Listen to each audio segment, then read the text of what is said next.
Жили-были старик со старухой.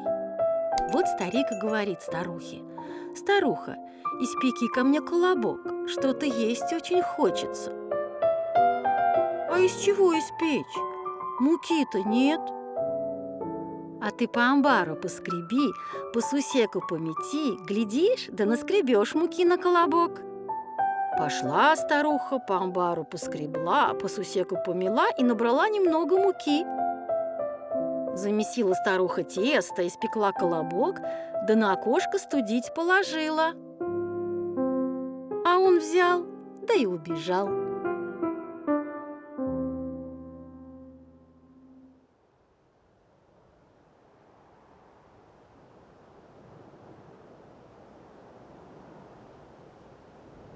Tout au long du XXe siècle, le pouvoir soviétique a tenté, sans jamais y parvenir, de résoudre un problème, nourrir le peuple.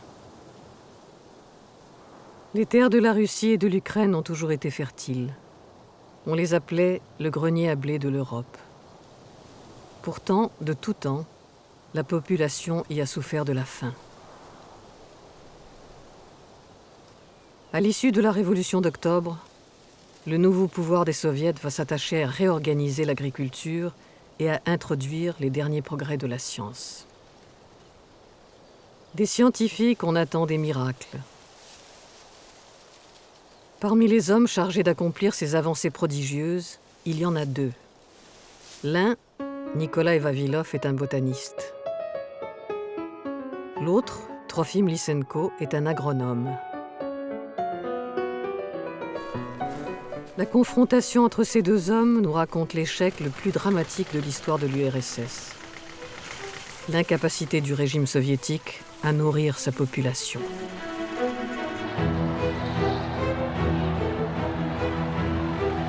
En 1917, alors que la Première Guerre mondiale a déjà dévasté le pays, la Russie plonge dans le chaos des révolutions.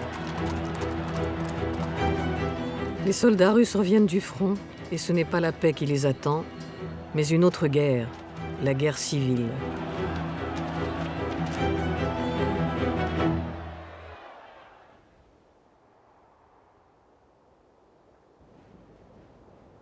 Le pays est en ruine, la population est affamée. La priorité de Lénine est d'approvisionner en urgence l'armée rouge et les villes.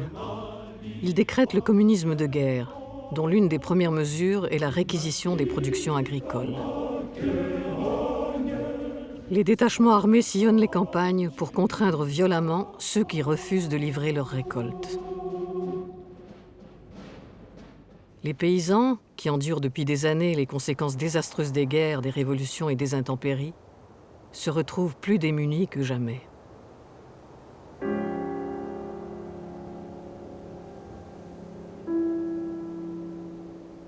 En 1921, la famine s'abat sur le pays.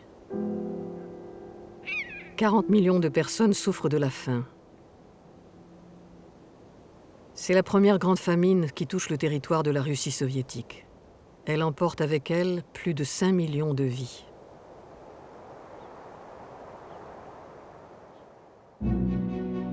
Cette tragédie pousse les nouveaux dirigeants à chercher les moyens de relancer la production agricole.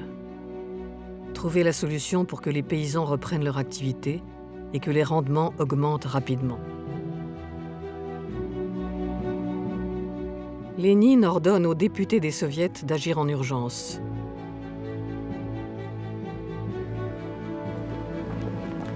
En décembre 1922, lors de leur congrès, les députés décident de créer un institut d'État à Petrograd pour mettre la recherche scientifique au service des pratiques agricoles.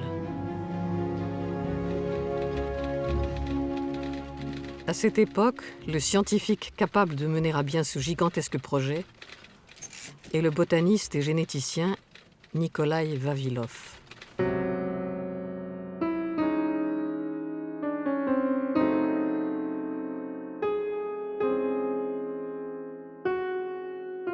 Fils d'un riche entrepreneur moscovite, Nikolai Vavilov a fait de brillantes études supérieures et obtenu le diplôme de l'Institut agronomique de Moscou.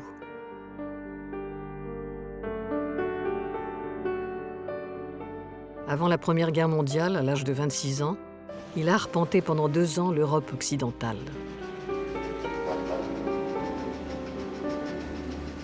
Il a rencontré les plus grands noms de la biologie et de la botanique, travaillé comme stagiaire dans les laboratoires les plus réputés, appris l'anglais, l'allemand et le français. Vavilov a une mémoire phénoménale et une énorme capacité de travail. Il dort peu et consacre tout son temps à ses recherches. Il rêve de parcourir le monde pour étudier les plantes. Son intérêt pour la sélection et l'amélioration des semences naît à cette époque.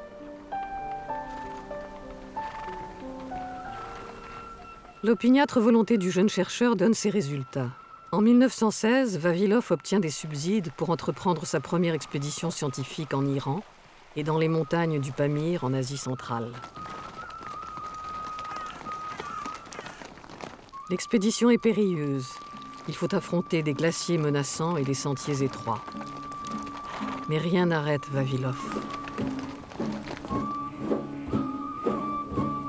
À 2000 mètres d'altitude, il découvre une vallée qui regorge de blé. Ce blé dépasse nos espoirs les plus fous. Et il y a un seigle gigantesque, haut de plus de 1 mètre, avec des chaumes-tiges, de gros épis et de gros grains. Ce seigle extraordinaire est une plante endémique.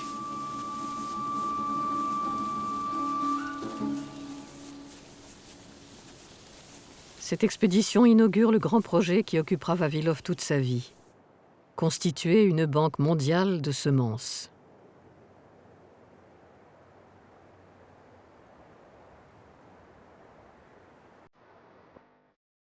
Vavilov parcourt les 5 continents. Des Caraïbes à l'Abyssinie, de la Chine au Maghreb en passant par l'Arabie et l'Afghanistan. Partout, il va tenter de comprendre l'histoire des plantes cultivées et de retrouver leurs formes ancestrales. Vavilov est un visionnaire. Il est l'un des premiers à prendre conscience de l'importance de la diversité biologique et botanique pour assurer la sécurité alimentaire de l'humanité. Depuis les 4 coins du monde, il envoie en Russie des dizaines de colis contenant des graines et des plantes recueillies en milieu sauvage comme dans des zones cultivées. La collection de Vavilov, sa collection mondiale comme il l'appelle, compte des dizaines de milliers de spécimens entreposés dans son institut à Petrograd et dans toutes ses stations expérimentales réparties sur le territoire du pays.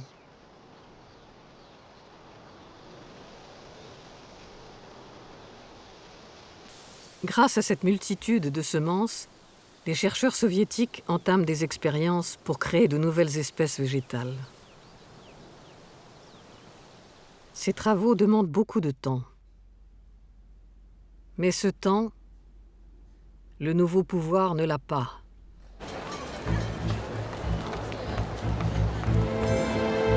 L'état de l'agriculture est catastrophique. Il est devenu urgent d'agir concrètement pour redresser le pays. C'est en 1921 que Lénine constate l'échec du communisme de guerre. Il lance la nouvelle politique économique, la NEP.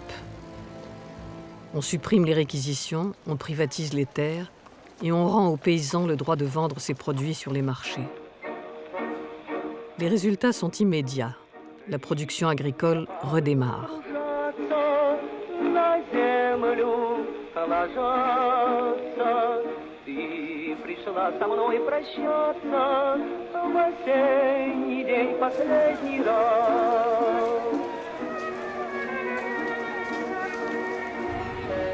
La Russie a néanmoins un besoin vital de blé pour ensemencer ses terres. Le gouvernement envoie Nikolai Vavilov aux États-Unis pour acheter aux entreprises américaines quelques tonnes de semences payées en or prélevées dans les réserves du jeune État soviétique. Durant ce voyage, Vavilov visite le laboratoire du célèbre généticien américain Thomas Hunt Morgan. Les travaux de Morgan sur les chromosomes et la transmission du patrimoine génétique passionnent Vavilov depuis quelques années. Morgan, lui, voit en Vavilov un jeune et brillant chercheur. À cette époque, la communauté scientifique mondiale connaît une véritable révolution avec l'émergence de la génétique. Vavilov est un fervent adepte de la génétique. Il est persuadé qu'elle peut faire progresser l'agriculture.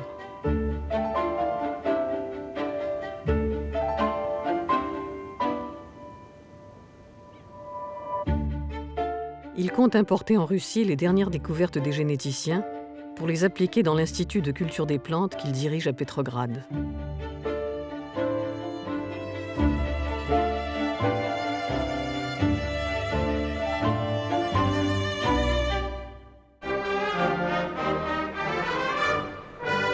En 1925, le nouveau pouvoir fête en grande pompe les 200 ans de l'Académie des sciences de Russie.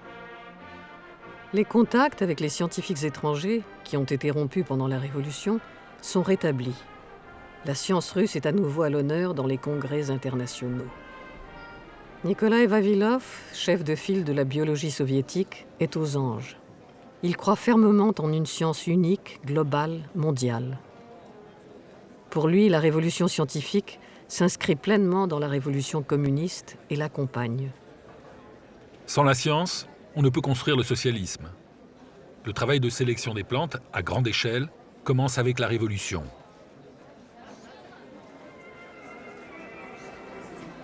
Vavilov apparaît désormais comme la figure emblématique de la science soviétique. Il est une référence mondiale dans l'univers des recherches génétiques et botaniques. Et ses travaux sont reconnus par ses pairs dans le monde entier.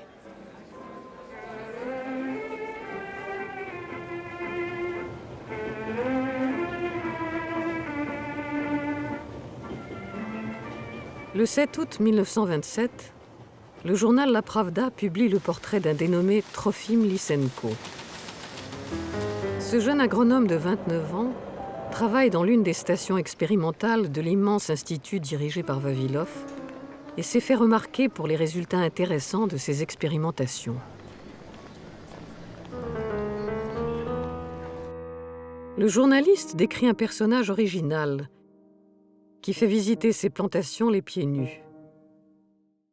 En regardant Lysenko, on ressent quelque chose comme une rage de dents. C'est un homme maussade, il a le verbe rare et le visage ingrat. Il regarde par terre avec un air sombre, comme s'il cherchait à achever quelqu'un. Le correspondant de la Pravda est intrigué. Et malgré sa description peu flatteuse, il fait l'éloge de ce fils de paysan qu'il surnomme le professeur aux pieds nus. En Union soviétique, la simple mention d'un nom dans la Pravda peut changer un destin, en bien ou en mal. Ce jour-là, au-dessus de la tête de Trofim Lysenko, une étoile se lève.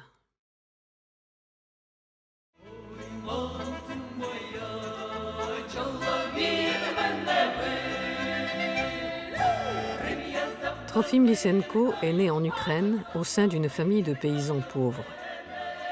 Il était le fils aîné et comme le veut la tradition, il a passé son enfance à aider son père dans les champs. À l'âge de 13 ans, il est allé à l'école du village où il a appris à lire et à écrire. Jeune, Lysenko avait un rêve, devenir agronome. Il a poursuivi ses études en apprenant l'horticulture, puis en suivant les cours de l'école agronomique de Kiev. L'article de la Pravda renforce la confiance de Lysenko en ses capacités de chercheur en agronomie. La même année, Lysenko annonce sa première trouvaille, la vernalisation. C'est une méthode qui consiste à planter au printemps les blés d'hiver. Pour déclencher la croissance des semences, on les humidifie et on les soumet à un traitement au froid. Lysenko prétend que la vernalisation permettra de multiplier les récoltes par 3. Au moment où Lysenko commence à faire parler de lui, la politique agricole soviétique est en pleine mutation. En 1929, Staline met fin à la NEP et proclame le Grand Tournant. De fait, la nouvelle politique économique lancée par Lénine est très mal vue par l'aile gauche du Parti communiste. On dit que Staline, en pensant aux paysans qui s'enrichissent sur leurs terres privatisées, n'endort pas la nuit. Staline lance donc la collectivisation totale et forcée de l'agriculture et décrète la création des kolkhozes et des sovkhozes, immenses fermes d'État appelées à remplacer toutes les petites exploitations.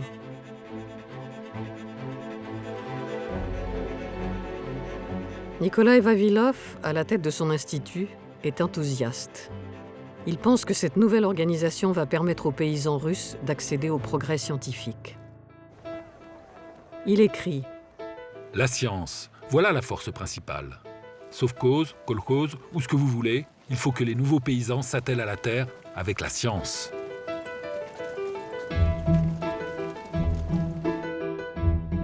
La pression des politiques sur les sélectionneurs et les chercheurs en agrobiologie se fait de plus en plus forte. On exige d'eux des résultats rapides pour augmenter les rendements. Dans ce contexte, la personnalité de Trofim Lysenko séduit les dirigeants. C'est l'homme prodige qui promet de multiplier les récoltes grâce à sa fameuse découverte, la vernalisation. La mise en œuvre de cette découverte jouera un rôle primordial dans notre développement, annonce le communiqué du commissariat à l'agriculture.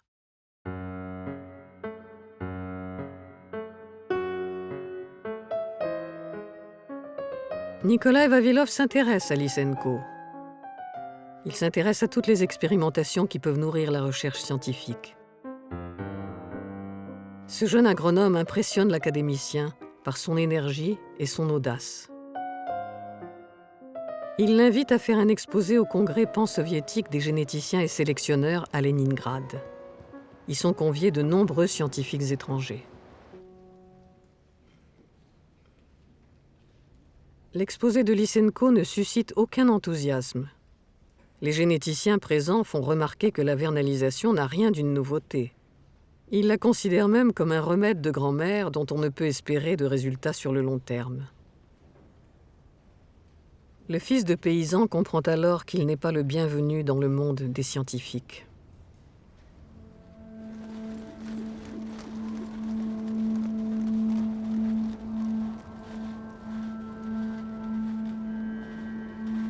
Dans les campagnes, les premiers effets de la collectivisation forcée commencent à se faire sentir. Et ils sont catastrophiques. Les paysans qui se sont enrichis pendant la NEP, les koulaks, en désaccord avec cette nouvelle politique, refusent de rejoindre les kolkhozes. Staline ordonne de les éliminer. Commence alors la dékoulakisation des campagnes. Avec l'aide de l'armée rouge et de la police politique, on confisque les terres de tous ceux qui renâclent devant la collectivisation, on saisit leurs biens, on les exécute sur place, on les déporte dans les camps de travaux forcés.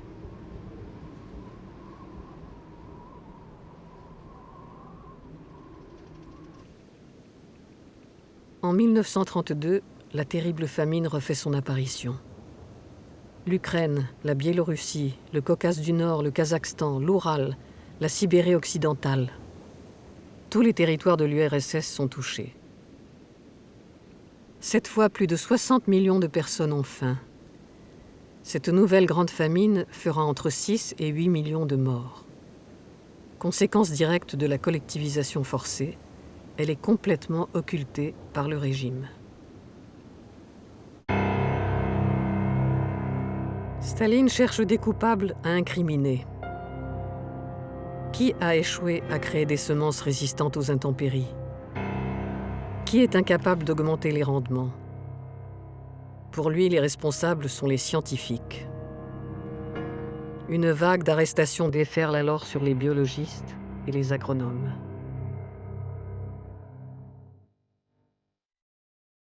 Vavilov, lui, est épargné. Pour l'instant, il est intouchable. Il préside l'Académie des sciences agronomiques. Il jouit d'un immense prestige international. Il est considéré comme un chercheur de tout premier plan. Autant de qualités qui nourrissent la haine de Staline. Vavilov incarne tout ce que Staline déteste. C'est un scientifique indépendant, il est d'origine bourgeoise, il a des amis partout dans le monde. Lysenko, lui, n'a aucun de ces défauts. Il représente tout ce que Staline apprécie. C'est un paysan, un authentique prolétaire. Son langage est simple, ses idées sont accessibles, et contrairement aux scientifiques, il promet des résultats immédiats. Partout dans le pays, on commence à mettre en pratique la méthode de la vernalisation. Trofim Lysenko fait preuve d'un certain génie pour promouvoir ces méthodes. Il envoie régulièrement des communiqués aux journaux et aux autorités politiques pour les tenir informés des résultats de son travail. Mais tout le monde ignore que la méthode d'évaluation des résultats n'a aucune valeur. Elle est réalisée au moyen de simples questionnaires déclaratifs, et les kolkhosiens, par peur des représailles, donnent des chiffres erronés que personne ne vérifie. Lysenko n'hésite plus à surenchérir. Chacune de ses promesses grandioses renforce sa position. Il est en fait un adepte du bluff inhérent au système stalinien. Plus c'est gros, plus ça passe.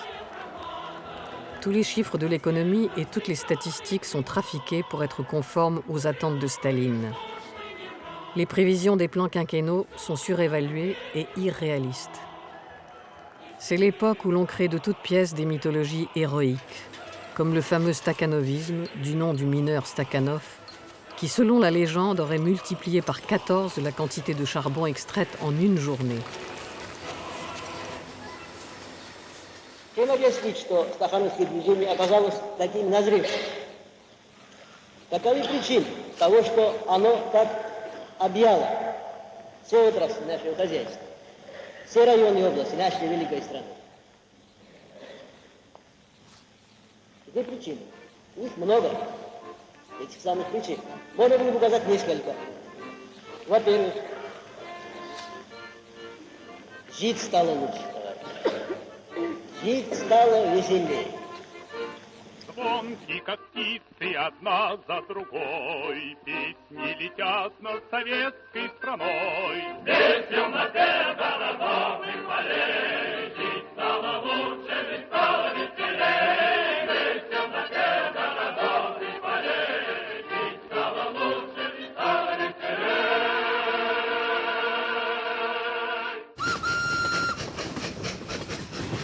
En août 1932, Nikolai Vavilov se prépare pour un voyage aux États-Unis, à Ithaca, où se tient le 6e congrès international des généticiens dont il est le vice-président. Vavilov pense que c'est là une excellente occasion de promouvoir les travaux de Lysenko à l'étranger. Avec l'accord du commissariat à l'agriculture, il invite donc l'agronome à faire partie de la délégation soviétique. Mais Lysenko refuse. Il ne parle aucune langue étrangère, il ne se sent pas à l'aise dans un environnement académique. Au Congrès, dans son discours sur le succès de la biologie soviétique, Vavilov déclare « L'extraordinaire découverte de Trofim Lysenko ouvre des possibilités immenses et inattendues aux agriculteurs et généticiens du monde. »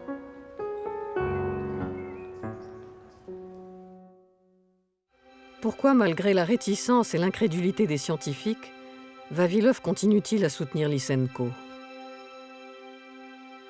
Pourquoi admire-t-il son travail et encourage-t-il ses expériences?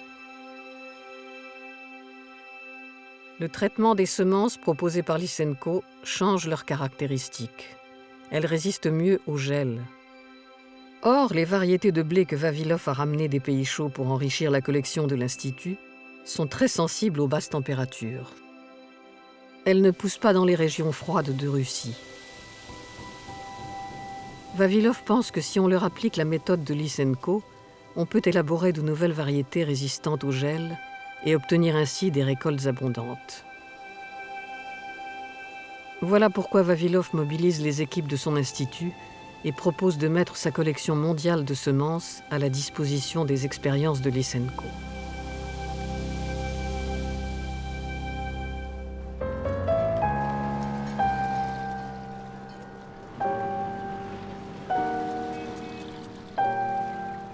Un homme va propulser la carrière de Lysenko vers les sommets. Son nom est Isaac Prezent. Il s'agit d'un juriste qui a choisi la biologie comme champ d'application de ses compétences. Quand il rencontre l'agronome, il comprend tout le bénéfice qu'il peut tirer de cet homme du peuple en pleine ascension. Il devient son mentor et son porte-parole. Isaac Prezent sait que Lysenko n'ira pas bien loin sans une solide assise idéologique. Il se charge de la lui fournir. Pour propulser la carrière de Lysenko, il faut que ses théories soient conformes à l'idéologie marxiste-léniniste.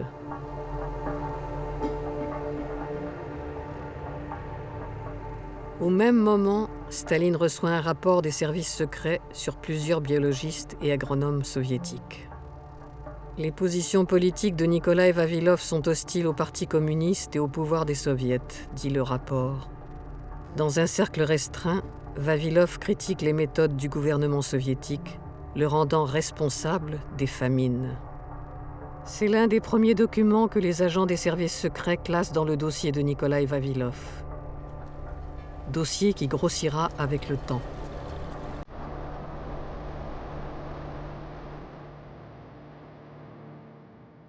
Le 15 février 1935 à Moscou se tient le 2e congrès des kolkhoziens modèles. Lysenko est invité à prononcer un discours. Il monte à la tribune, regarde la salle. Derrière lui siège tout le gratin du pouvoir soviétique, le camarade Staline en tête.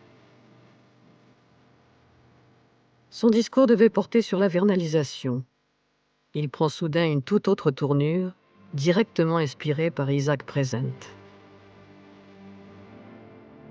Les koulaks parasites existent dans les kolkhozes, mais pas uniquement. Vous, les kolkhoziens, vous savez les reconnaître. Mais dans le milieu des scientifiques, il existe aussi des koulaks parasites.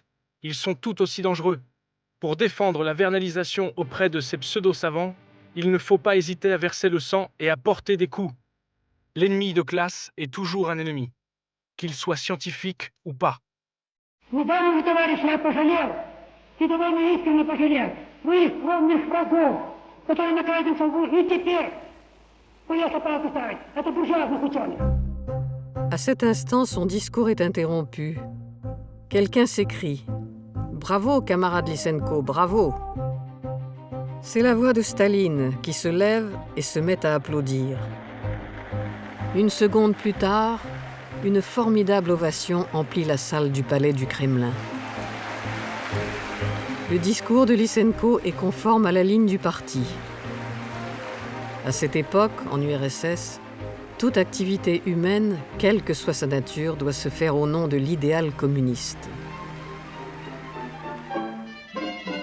Sculpter, écrire, jouer aux échecs, tout.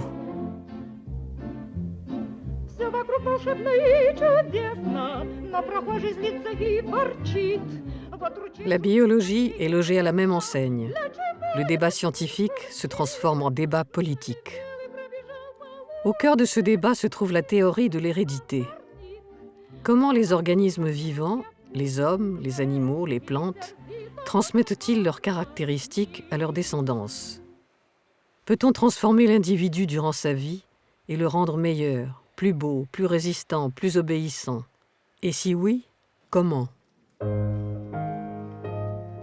Les généticiens formels, les adversaires de Trofim Lysenko et Isaac Prezent, affirment que les caractéristiques des organismes vivants se transmettent par des gènes et que ce sont les chromosomes qui jouent le rôle de support physique de l'hérédité.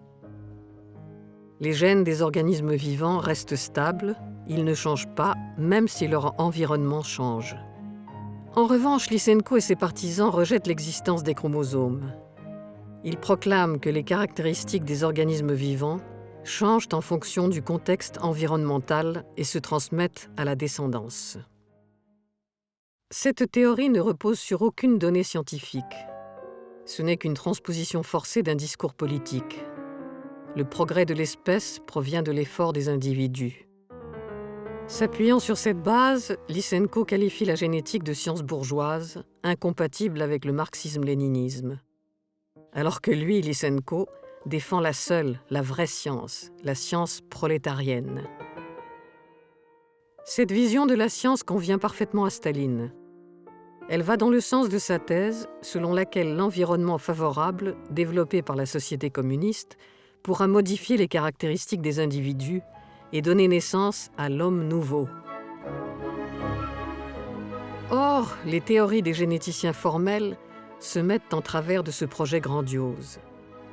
La génétique devient donc une science scélérate. À partir de ce moment-là, Lysenko et ses amis vont tout faire pour l'anéantir. Vavilov tente de résister. Cependant, il refuse d'entrer dans un débat idéologique, qui selon lui n'a aucun intérêt. Pour lui, seule la science importe, et c'est elle qui viendra à bout de toutes ces inepties. Mais entre Vavilov et Lysenko, le fossé est désormais trop profond. Toute collaboration est devenue impossible. Les amis de Vavilov sont arrêtés ou destitués. Vavilov lui-même se sent menacé. Pourtant, il proclame publiquement: Je pense que l'édifice de la génétique demeure inébranlable, parce qu'il est étayé par une grande quantité d'expérimentations précises. Réfuter l'édifice de la génétique ne serait possible qu'en lui opposant une même quantité d'expérimentations tout aussi précises. En leur absence, la génétique demeure. Nous irons au bûcher, nous serons brûlés vifs, mais nous ne renierons pas nos convictions. Оглашается приговор. Именем Союза Советских Социалистических Республик, военная коллегия Верховного Суда Союза. C'est à ce moment, en 1937, que commence la grande terreur stalinienne. De grands procès spectaculaires contre les ennemis du peuple se tiennent à Moscou. Partout en URSS, des manifestations populaires sont organisées pour convaincre l'opinion publique d'une vaste conspiration anti-soviétique. Бухаринской враги хотели нашу молодую Советскую Республику, ее разделить на куски. Но у нас есть НКВД, который руководит верный сталист Николай Иванович Ежов. Entre 1936 et 1938, on dénombre 700 000 exécutions et 2 millions de personnes déportées au goulag. L'ensemble de la société est touché par les purges. Le monde des scientifiques n'est pas à l'abri. Parmi les centaines de biologistes, botanistes et agronomes condamnés, on retrouve tous ceux qui ont pris position contre la théorie de la science prolétarienne.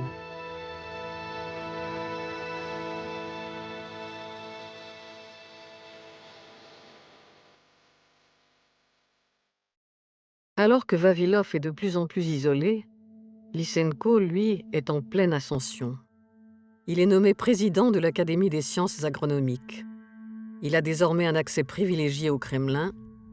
Il persuade Staline que Vavilov constitue une entrave pour l'agriculture socialiste. Le 20 novembre 1939, Staline convoque Nikolai Vavilov au Kremlin à 10 h du soir.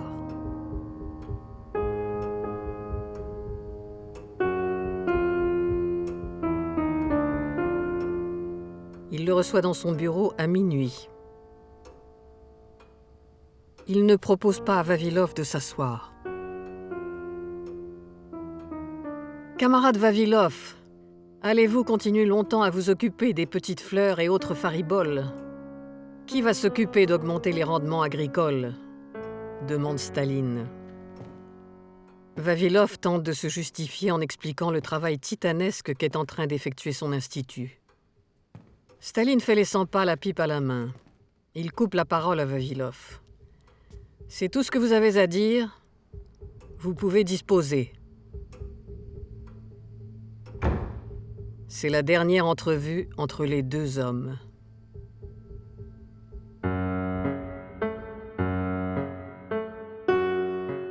L'année 1939 est celle du pacte germano-soviétique.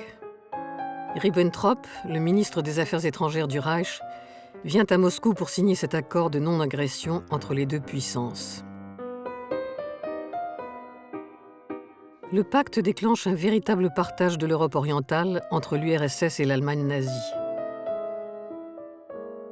Il permet à l'URSS d'annexer plusieurs territoires, dont l'ouest de l'Ukraine.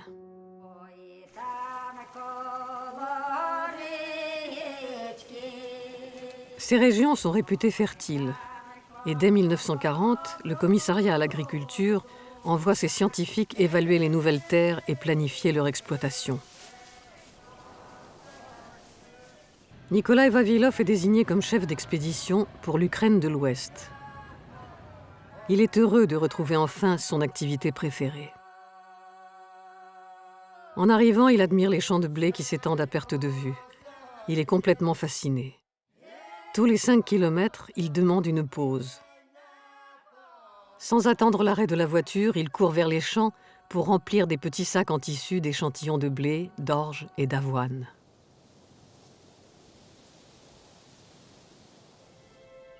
Le 6 août 1940, devant le foyer où sont logés les membres de l'expédition, tard dans la soirée, s'arrête une voiture noire. 2 personnes en sortent. Elle s'approche de Vavilov et l'informe qu'il est attendu à Moscou pour une affaire urgente. Vavilov s'installe dans la voiture qui démarre. Plus personne ne le reverra en homme libre. Vous êtes arrêté en tant que membre actif d'une organisation de sabotage de l'agriculture soviétique et espion au service d'agences de renseignement étrangères. Reconnaissez-vous votre culpabilité ? Celui qui parle est le lieutenant-chef Khvat, un homme dont Beria, chef des services secrets, apprécie tout particulièrement l'efficacité. Khvat est chargé du cas Vavilov. Il l'interroge pendant près d'1 an. Chaque interrogatoire commence par la même question. « Qui es-tu ? » ?»« Je suis l'académicien Vavilov. »« Tu n'es pas académicien. Tu n'es qu'un tas de merde, » réplique le lieutenant-chef. 11 mois plus tard, Vavilov finit par craquer et fait des aveux. Des aveux naturellement fictifs. Je reconnais que depuis 1930, je suis membre d'une organisation anti-soviétique au sein du commissariat à l'agriculture de l'URSS. Le 9 juillet 1941, 17 jours après que l'armée d'Hitler a pénétré sur le territoire de l'Union soviétique, le collège militaire de la Cour suprême condamne Nikolai Vavilov à la peine de mort par fusillade.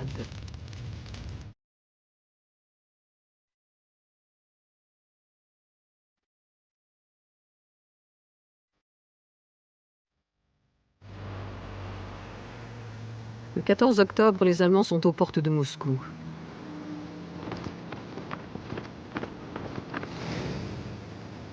Le gouvernement décide d'évacuer en urgence tous les prisonniers importants. Parmi eux, Nikolai Vavilov.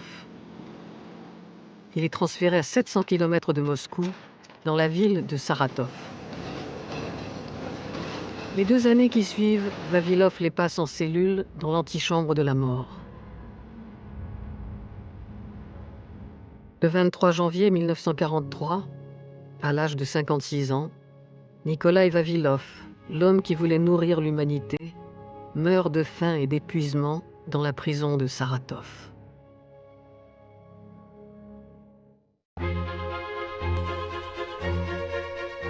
La guerre relègue les débats scientifiques au second plan. Toutes les énergies sont mobilisées pour la défense du pays. L'occupation par les Allemands d'un immense territoire agricole aggrave la situation déjà désastreuse de l'agriculture soviétique. Pendant que les hommes sont au front, les femmes, les enfants et les vieillards tentent de survivre sur les terres dévastées. Partout, les ressources manquent et la famine refait son apparition, surtout dans les campagnes. Dans les villes, on décide de recréer des petits potagers privés, des sortes de jardins ouvriers, pour lutter contre la pénurie. On y cultive principalement la pomme de terre. C'est dans ces moments que le talent de Lysenko se révèle efficace. L'agronome fait ressusciter une méthode ancestrale de culture de la pomme de terre qui consiste à ne planter que la partie contenant les germes. En d'autres termes, on peut planter les germes et manger la pomme de terre elle-même. La méthode est parfaitement adaptée aux petits lopins privés. Lysenko fait publier ses conseils dans les journaux. Ils permettent de lutter contre la famine et Lysenko connaît un regain de popularité. Il obtient le grade de héros de l'Union soviétique. Une médaille de plus à sa boutonnière.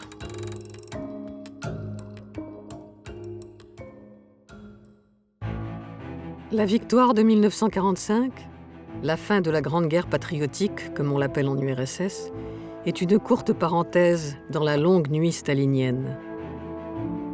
Les Alliés se parlent, de part et d'autre du rideau de fer, les scientifiques se remettent à communiquer. Les échanges reprennent. Les chercheurs étrangers qui viennent en URSS commencent à poser des questions. Où est passé le grand Nikolaï Vavilov ? Personne n'est en mesure de leur répondre. Staline a une idée pour faire taire les interrogations trop pressantes des savants occidentaux. À cette époque, il est à la recherche de la personnalité à laquelle il peut confier la présidence de l'Académie des sciences de l'URSS. Il décide de proposer ce poste très prestigieux à un scientifique de tout premier ordre, le physicien Sergueï Vavilov, qui n'est autre que le frère cadet de Nikolaï Vavilov. Staline le convoque au Kremlin. Après un préambule sur ses mérites, il annonce « Camarade Vavilov, pour des raisons politiques, le Politburo a décidé de vous proposer le poste de président de l'Académie des sciences. » Sergueï Vavilov est désemparé. Staline n'attend pas sa réponse, il ajoute « Avez-vous une demande à formuler auprès du gouvernement soviétique ?»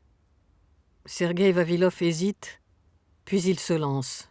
« Camarade Staline, j'aimerais avoir des nouvelles de mon frère Nikolaï. » Staline décroche son téléphone et après une courte conversation, il prononce ces quelques mots en regardant Sergueï Vavilov dans les yeux. « Quand je pense qu'ils ont anéanti un savant d'une telle envergure. »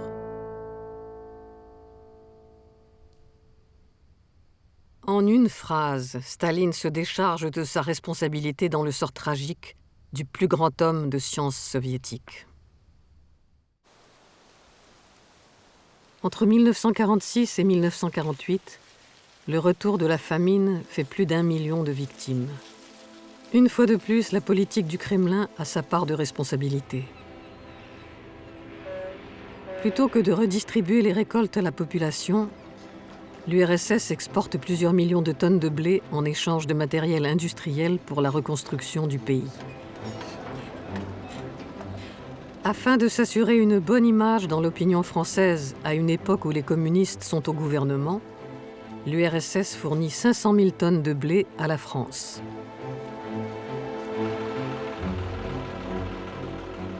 Par ailleurs, en ce début de guerre froide et dans la crainte d'un nouveau conflit armé, l'URSS stocke des millions de tonnes de blé. Une grande partie de ces réserves stratégiques pourrit dans les entrepôts et ne sera jamais consommée par un peuple qui meurt à nouveau de faim dans le secret le plus absolu.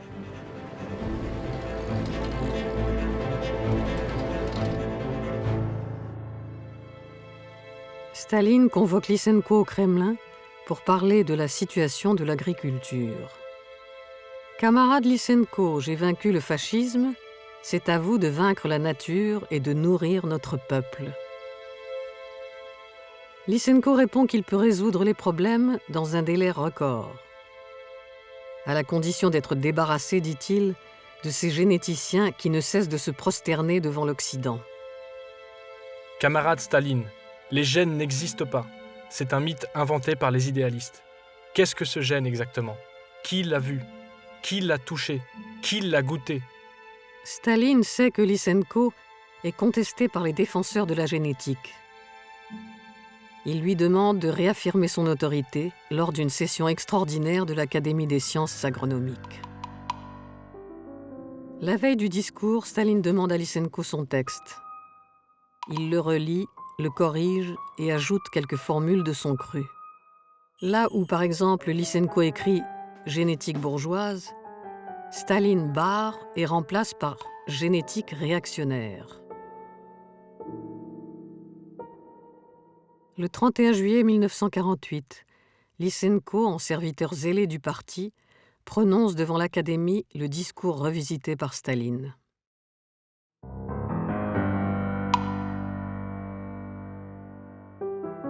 Ce jour-là, en URSS, la génétique a cessé d'exister. Ce jour-là, Trofim Lysenko est confirmé comme maître incontesté de l'agronomie soviétique. Un mois plus tard, on le décore de l'ordre de Lénine et on fête en grande pompe ses 50 ans.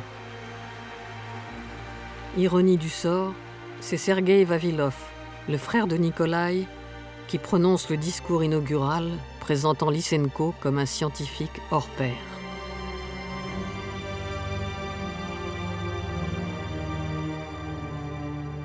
Mais les discours honorifiques ne suffisent pas à répondre à la question qui reste toujours cruciale.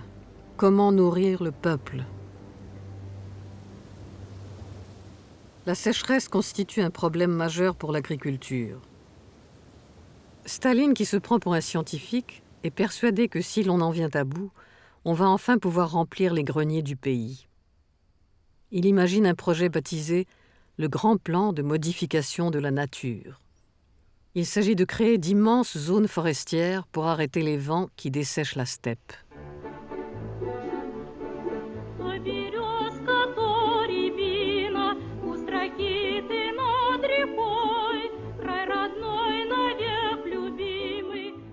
Le chantier est colossal. On plante des arbres sur 120 millions d'hectares. Des dizaines de millions de personnes sont mises à contribution pour mener à bien le plan stalinien.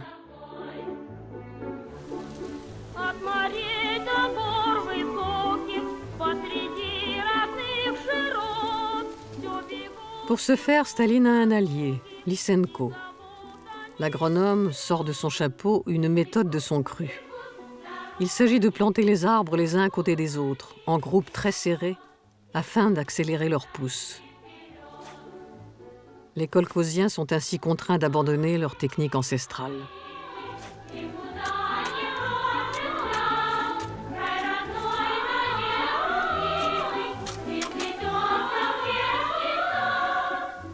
Cette méthode conduit à une véritable catastrophe. Les arbres meurent par centaines de millions. Entre 1948 et 1953, on a planté 2,5 fois plus d'arbres que durant les 250 ans qui viennent de s'écouler.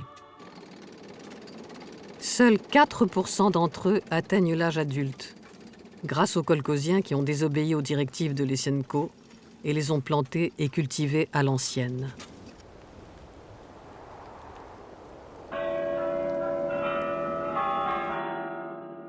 Говорит Москва. Дорогие товарищи и друзья. Le 5 mars 1953, Staline meurt.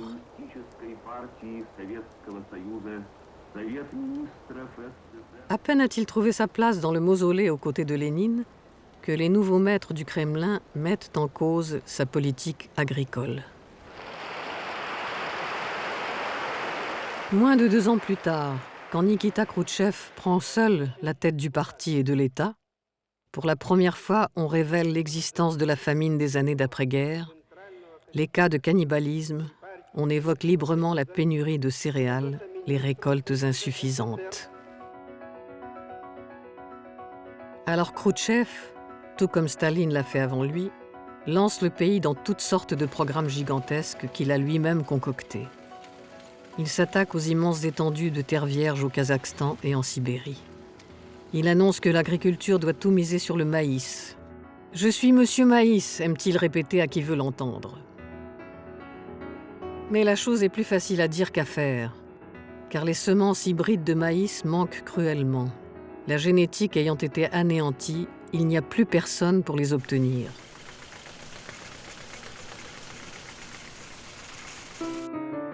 Nikita Khrouchtchev montre du doigt les dirigeants de l'Académie des sciences agronomiques. Trofim Lysenko vacille sur son piédestal. En avril 1956, il est officiellement déchargé de ses fonctions de président de cette académie.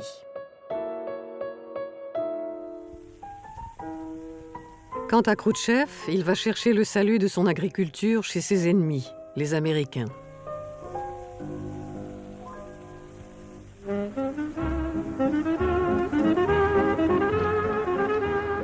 En effet, Khrouchtchev est fasciné par les succès obtenus par un fermier américain du nom de Roosevelt Garst. Lors de son fameux voyage de 1959 à travers l'Amérique, il s'arrêtera dans la ferme de Garst.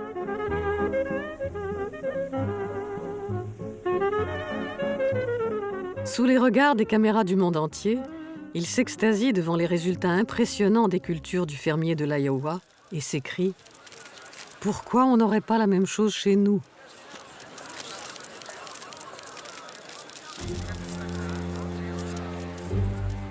Pourtant, les programmes ambitieux de culture intensive de Khrouchtchev ne donneront aucun résultat. Durant les années qui suivent, l'URSS achète chaque année aux Américains et aux Canadiens d'énormes quantités de blé et de maïs.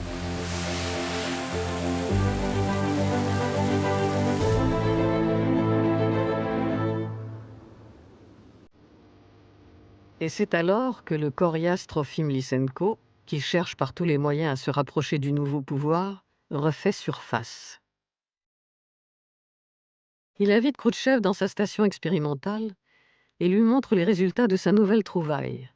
Un engrais miraculeux d'un genre inédit qui augmente le rendement des céréales.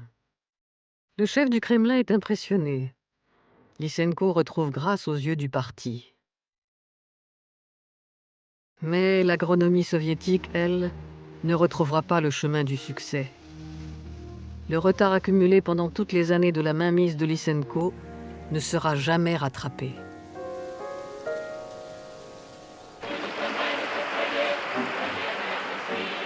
En octobre 1964, le comité central du parti destitue Nikita Khrouchtchev. Dans sa chute, Khrouchtchev entraîne ses alliés. Parmi eux, Trofim Lysenko. Jusqu'en 1976, l'année de sa mort, le professeur aux pieds nus, retiré dans sa ferme expérimentale des environs de Moscou, poursuivra ses recherches dans l'indifférence générale.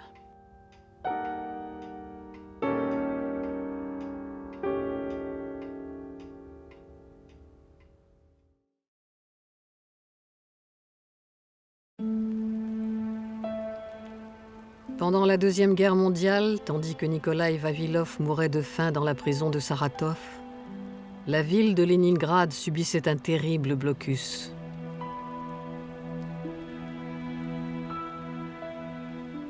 Le siège a duré 872 jours et a emporté la vie de près d'1 million de personnes.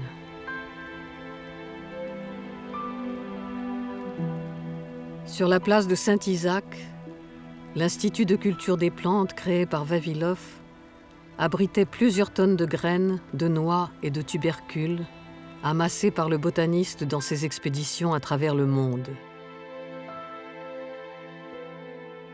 13 scientifiques de l'Institut ont préféré mourir de faim plutôt que de toucher à la collection mondiale de Vavilov.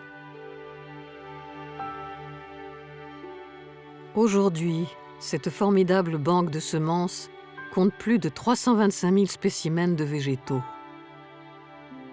C'est un trésor de la biodiversité dont Nikolai Vavilov rêvait qu'il permette un jour de nourrir l'humanité.